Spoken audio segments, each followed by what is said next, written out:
youth leader my foot. So youth leader kụrụ against them Mkpuru Miri. Mụnwa wee dealer. So you kụrụ ekwe na iji list ndị a ga-apịa in the next 2 weeks.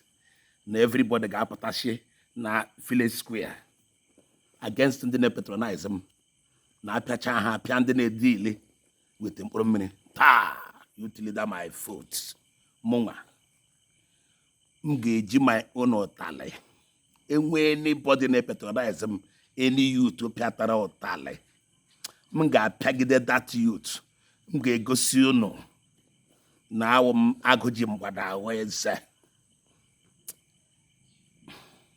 In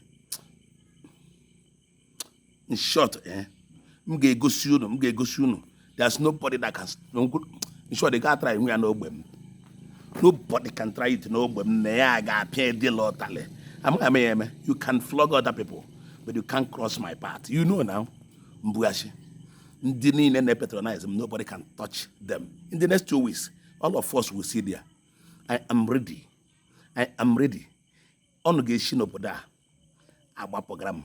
Mbughashi can never run. I cannot run. Shut up. Why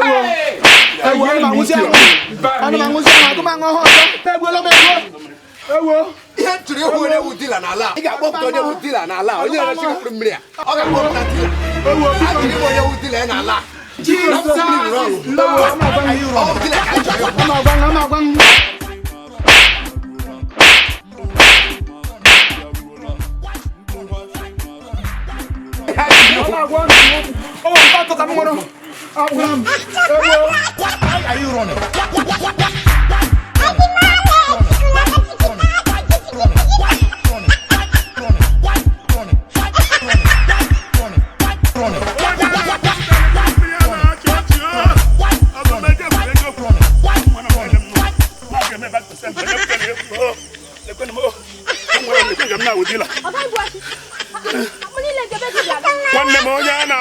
Mkpuru Miri na chọọchị ọtụmeje kwurekwu ọnwụ gburu ala ha ji ya hụ abụghị ọ ga-eji eme katapọt ndị ma họta ọrụ m biko nne m gawa